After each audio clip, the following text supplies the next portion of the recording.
నా మీద మూకు దాడి చేపించారు జన సైనికులతో, వీర మహిళలతో, మరి వాళ్ళ ఇన్ఛార్జీల మినిస్టర్లతో, మంత్రులతో, గాద వెంకటేశ్వరరావు గారు లాంటి వాళ్ళతో నా హ్యాండిక్యాప్నెస్ ని, నా అవిటితనాన్ని మీరు ఎత్తి చూపించారు, నా కులాన్ని మీరు ఎత్తి చూపించారు.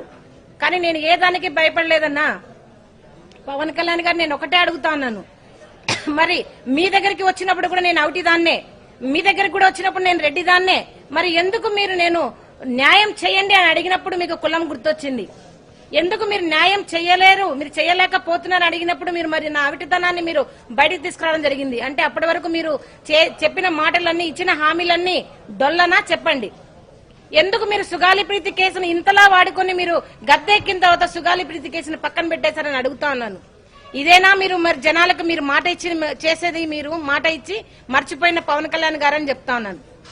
మరి ఇప్పటికి కూడా, ఈ రోజు వరకు కూడా మీరు మా మీద బాధితులలాగా చూడకుండా ముద్దాయిలాగా చూస్తూ నా కూతురు సుగాలి ప్రీతి మరణించిన వార్త కంటే మీరు మాకు పెడుతున్న బాధలే ఎక్కువయ్యాయి. మీరు మానసికంగా మమ్మల్ని చంపేస్తున్నారు, మమ్మల్ని మోసం చేస్తున్నారు. ఇప్పటికి కూడా ఈ కూటమి ప్రభుత్వంలో కొంచెం కూడా మరి చలనం లేదు. మరి పవన్ కళ్యాణ్ గారు నిలదీయాల్సినది 2019 నుంచి 2024 వరకు జగన్మోహన్ రెడ్డి గారిని మీరు అంతగా నిలదీశారు కదా, మరి అదే దాంట్లో ఒక 10% అన్నా మీరు కూటమి ప్రభుత్వాన్ని ప్రశ్నించి ఉంటే ఈ రోజు నా కూతురు కేసుకు ఒక సొల్యూషన్ వచ్చేది.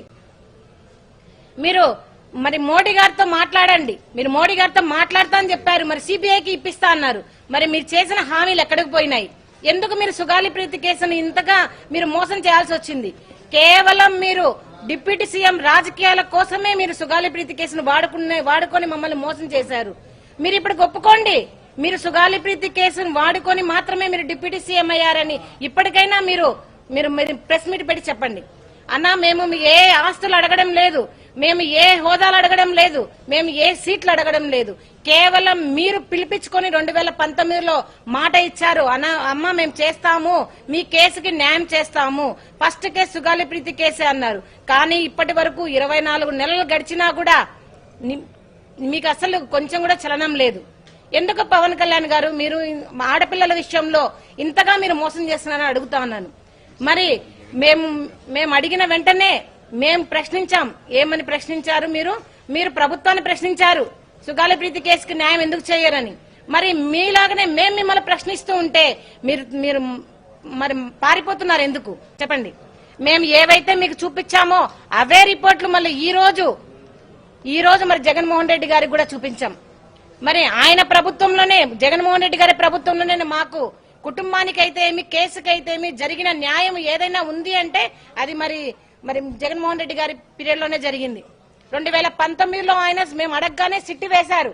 సిట్టులో అడిషనల్ ఎస్పీ రమాదేవి గారి ద్వారా సిడిఎఫ్డి ద్వారా అమ్మాయికి రేప్ జరిగిందని, అత్యాచారం జరిగిందనే రిపోర్ట్ ని బయటకు తీసుకొచ్చారు. ఆ రిపోర్ట్ ని మీరు ఇప్పుడు దాచిపెడుతున్నారు ఎందుకు? చెప్పండి. మీరు అక్కడ క్లియర్ కట్ గా సిడిఎఫ్డి రిపోర్ట్ లో డిఎన్ఏ ఈల్డ్ అయిన తర్వాత మీరెందుకు ఈ ప్రభుత్వం మరి అధికారంలో ఉండి కూడా సిట్టు వేయలేకపోతున్నారు? అధికారులను ఎందుకు మీరు పిలిపించి మీరు ఇంటరాగేట్ చేయకుంటున్నారు? మరి మీరు నటి జత్వాని కేసులో అయితే కనుక పెద్ద పెద్ద పోలీస్ ఆఫీసర్లను మీరు ఇంటరాగేట్ చేస్తున్నారు, జైలు పంపించారు. మరి సుగాలి ప్రీతి కేసులో ఎందుకు అలాంటి చర్యలు తీసుకోవట్లేదు? గిరిజన బిడ్డ అని మీరు ఏమన్నా అలా చెప్తున్నారా? లేదంటే కనుక మిమ్మల్ని ఎవరు అడిగే వాళ్ళు లేరని అడుగుతున్నారా? చెప్పండి. పవన్ కళ్యాణ్ గారు ఇప్పటికైనా కూడా మీరు కేవలం నేను రాజకీయం కోసమే సుగాలి ప్రీతి కేసును వాడుకున్నారని మీరు ఒప్పుకోండి. లేదా ఇప్పటికైనా చలనం తెచ్చుకొని నా కేసులో పురోగతి ముద్దాయిలను పట్టించండి. నేను వాళ్ళని మిమ్మల్ని చంపమని చెప్పడం లేదు, అధికారికంగా మిమ్మల్ని చట్టపరంగా తీసుకోమని చెప్తున్నాం. ఏదైతే అధికారులు 2017 నుంచి 19 వరకు తెలుగుదేశం పార్టీకి సంబంధించిన అధికారులు ఏదైతే ఉన్నారో కేసులకి తారుమారు చేశారో ఆ అధికారులను పట్టుకొని మీరు ఇంటరాగేట్ చేసి కేసును ఎందుకు ఇంతగా మీరు నీరుగార్చారనే ప్రశ్నలు మీరు వేసి వాళ్ళని ఇంటరాగేట్ చేసి మా కేసుకు న్యాయం చేయండి అడుగుతున్నాం. మరి అదే విధంగా మరి మీరు చెప్పారు, గాద వెంకటేశ్వరరావు గారితో మీరు అనిపించారు, మీరు ఆ కులం కాదు కదట, మీరు రెడ్డి గారి కులం అంట కదా, మీరు జగన్మోహన్ రెడ్డి గారి కులం అంట కదా, పోయి అక్కడ ఆఫీస్ లో మీరు ధర్నా చేసుకోండి అన్నారు. గాద వెంకటేశ్వరరావు గారు, మీకు మీడియా ప్రముఖంగా చెప్తున్నాను, మేము రెడ్డి కులం చెందిన వాళ్ళని ఇప్పుడు కాదండి, మీ పవన్ కళ్యాణ్ గారికి కూడా చెప్పాం. నేను వికలాంగురాలు కాదని చెప్పలేదు, వికలాంగురాలని మీ పవన్ కళ్యాణ్ గారికి కూడా చెప్పాం.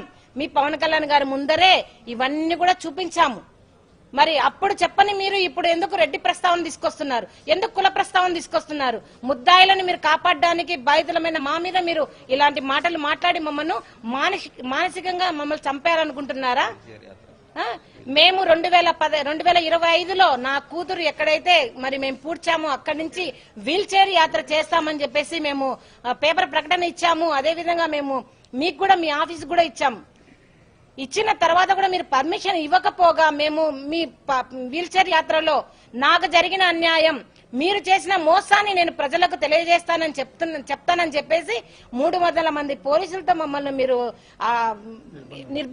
నిర్బంధించి ఎట్లా వీడియోస్, ప్రైవేట్ వీడియోస్ తిప్పించి మీరు మమ్మల్ని అంతగా చిత్రహింసలకు గురి చేశారు.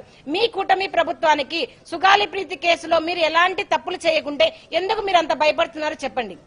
ఒకవేళ నిజంగా మీకు అలాంటి భయం ఏమి లేకుంటే మాకు వీల్ చైర్ యాత్రకు పర్మిషన్ ఇవ్వండి. మీకు జరగబోయే నష్టం ఏంటి?